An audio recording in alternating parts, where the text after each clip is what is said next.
I got to imagine you support the move over law.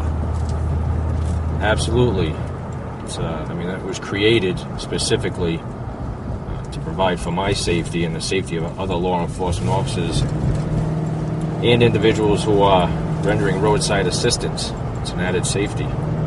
So tow truck drivers, fire and rescue personnel, tow truck operators, roadside assistants, and law enforcement. Yeah, I guess the $1 million question though is, where you're the rubber meets the road, do you think people are actually following it? Do you think people know it even exists?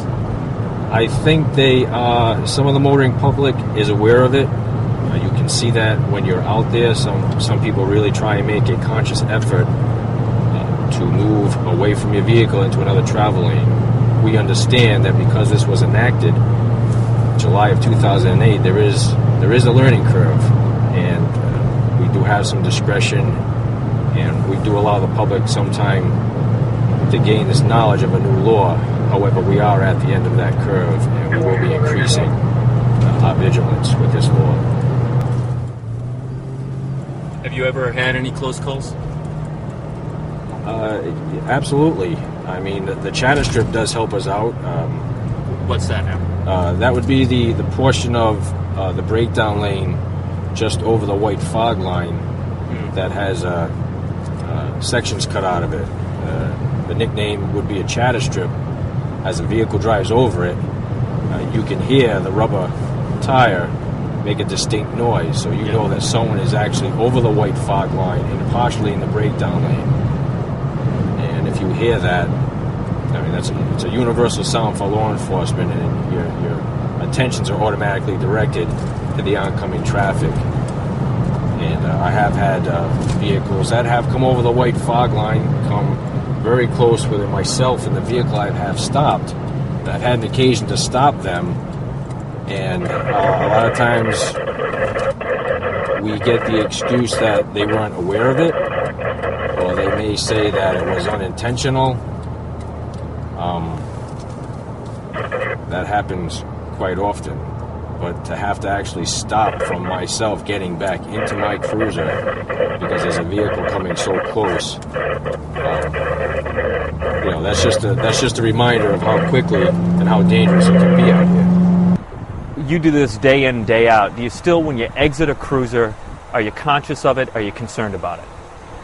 Definitely conscious of it and concerned about it. I mean, the motoring public is coming within 2 to 3 feet of me while I exit and enter through my cruiser.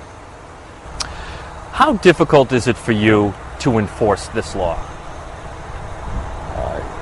It can be difficult. Like I said, your intentions are focused on the motor vehicle stop itself, and that's your primary focus.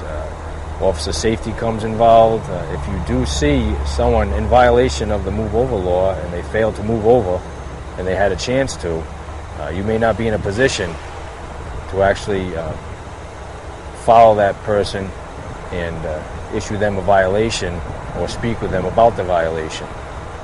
Most times we have to wait until we're almost through with our motor vehicle stop, and those are the people that we end up writing. They're the ones who come by when we have an opportunity to actually follow the people and stop them for that violation. I mean, the move over law, it was created to try and keep law enforcement officers and emergency personnel from getting injured from inattention by the motoring public. Do you think it's working? I think it's starting to work. I think it's slow to work. There are 44 states in the United States who have this law, so you would think that the message would be out there. It is working, but it's slow in the state of Rhode Island. When they blow by you at that speed and really close to your cruiser, do you get angry? Do you get frustrated? You do, because you realize that through their inattention, something catastrophic could happen to you. And it could be easily prevented if they slowed down and, when it was safe, moved over away from your vehicle into an open travel lane.